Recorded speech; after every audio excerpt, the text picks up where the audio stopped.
The lawyer's office felt colder than usual that morning. Maybe it was the air conditioning, or maybe it was the icy stares from my family as we gathered for Grandpa Henry's will reading. I sat in the corner wearing the only formal dress I owned, while my sister Olivia lounged in her designer suit, scrolling through her phone with practiced indifference. And to my granddaughter Olivia, Mr. Patterson read, adjusting his wire-rimmed glasses, I leave the family mansion on Sterling Drive, along with its contents and the sum of $2 million. Olivia's perfectly manicured hand flew to her chest in theatrical surprise, though we all knew she'd been counting on this. My parents beamed with pride, as if her inheritance was somehow a personal achievement. And to my granddaughter Sarah, the lawyer continued, and suddenly all eyes turned to me. I straightened in my chair, trying to ignore the pitying looks. I leave storage unit number 247 at Riverside Storage Facility, along with its contents. The room erupted in poorly concealed laughter. My father didn't even try to hide his smirk. Well, that's fitting, he said, exchanging knowing looks with my mother. Sarah always did have a knack for collecting worthless things. I felt my cheeks burn but kept my expression neutral.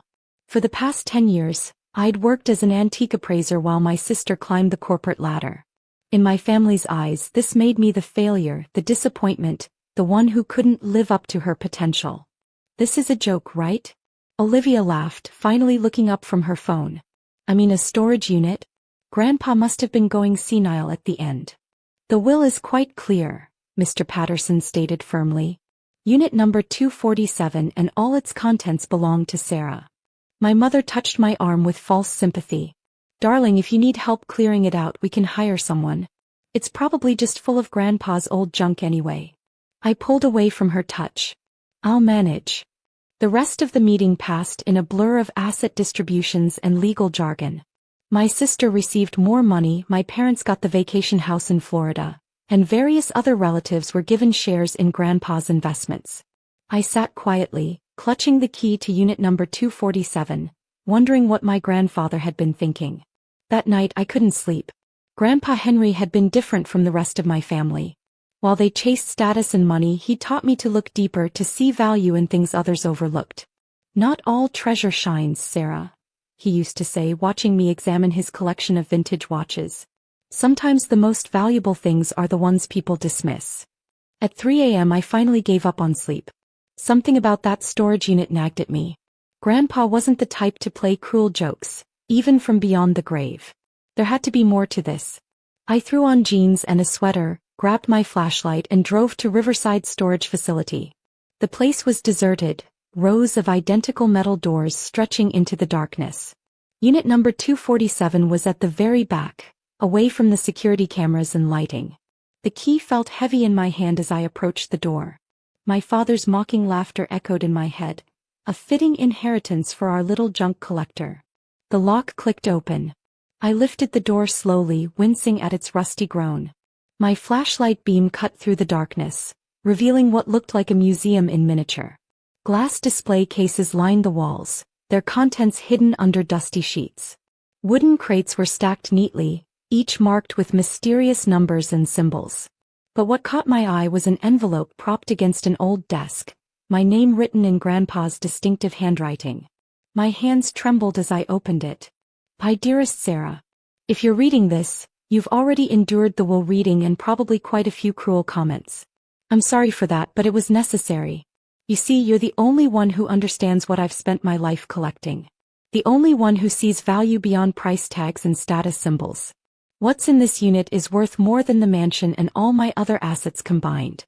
But it needs someone with your knowledge to unlock its true potential. Someone who won't just sell everything to the highest bidder. Look in the red leather journal on the desk. That's where the real treasure begins. All my love, Grandpa Henry. I found the journal exactly where he said it would be. Inside were detailed notes about every item in the unit, along with something that made my heart stop, authentication papers for some of the rarest artifacts in the world. As I read through the journal, my hands shaking, I realized that this dusty storage unit wasn't just full of old junk. It contained Grandpa's secret collection.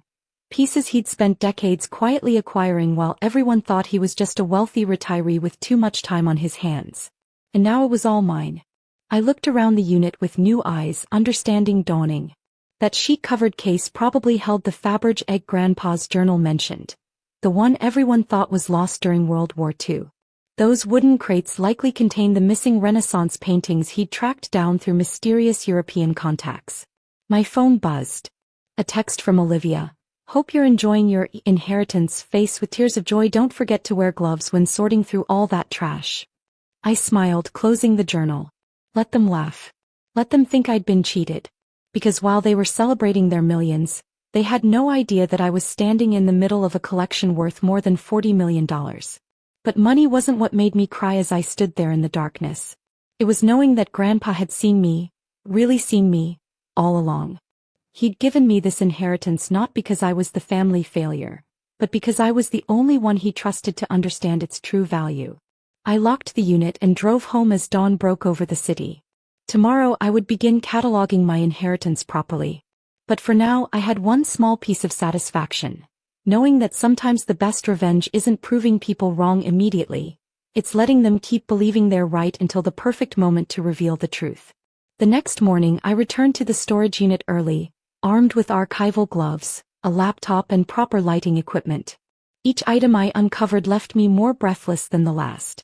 The Faberge egg alone was worth $12 million, one of only 7 remaining in private collections. The Renaissance paintings, 3 in total, were valued at $8 million each. But it was the small wooden box tucked behind the desk that truly changed everything.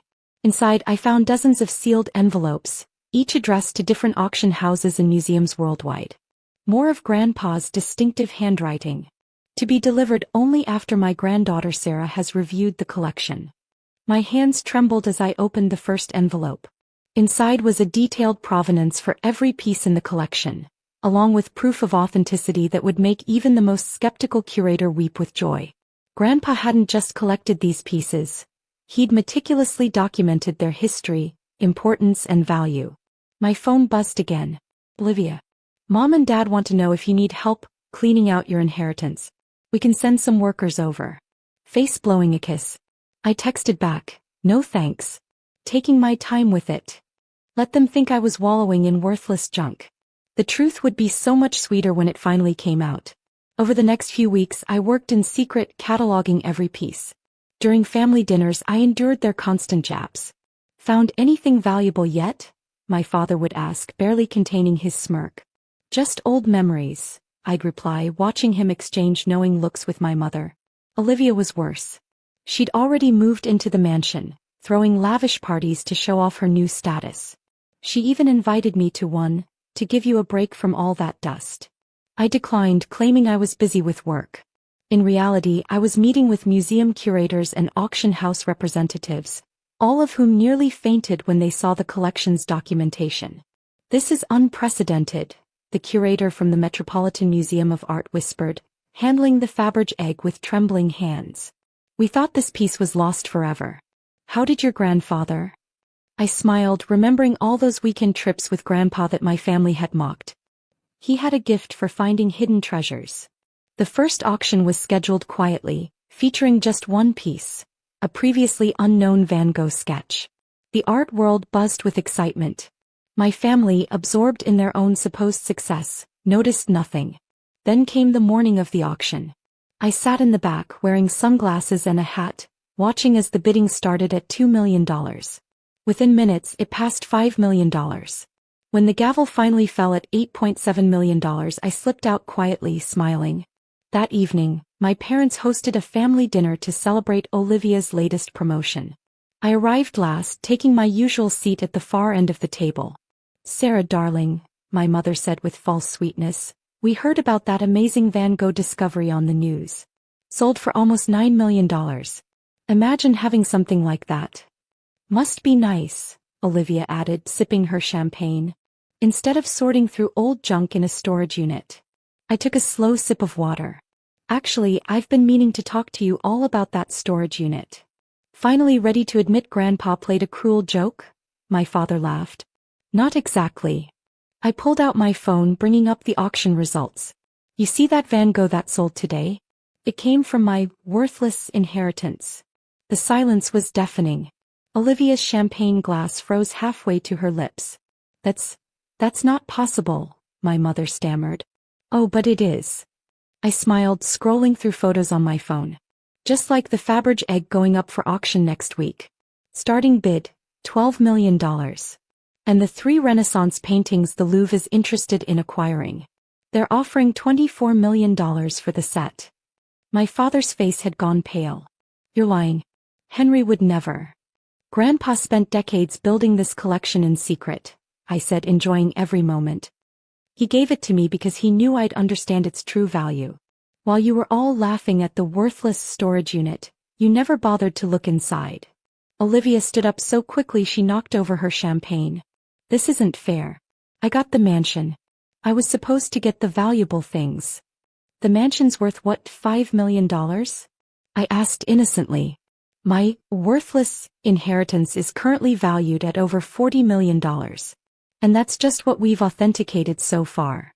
You have to share it, my father demanded, his voice shaking. We're family. Family. I laughed. Like when you shared your vacation home. Or when Olivia shared her inheritance.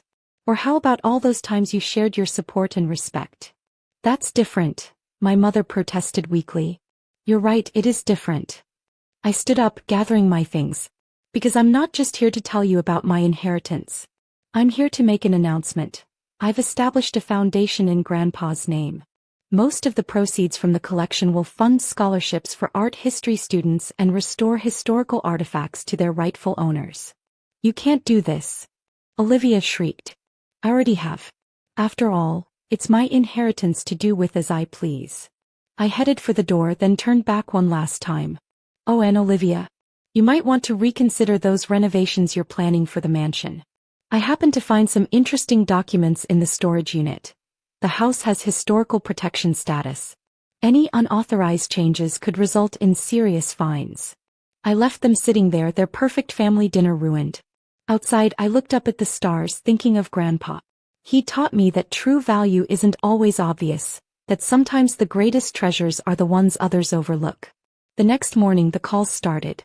First my parents, then Olivia, then various relatives, all suddenly interested in reconnecting and healing the family divide. I let them all go to voicemail. Instead, I drove to the storage unit one last time. Most of the collection had been moved to secure locations, but I kept one small item for myself. A vintage pocket watch Grandpa used to let me play with as a child. It wasn't particularly valuable, but it held something worth more than any Faberge egg or Renaissance painting. Memories of the one person who had truly believed in me. 3 months later, I stood on stage at the Metropolitan Museum of Art, announcing the Henry Davidson Foundation's first restoration project. Cameras flashed as I revealed plans to return several pieces to their original countries and fund education programs worldwide. My family wasn't there. They'd all received invitations, special ones with detailed descriptions of every piece they'd dismissed as worthless.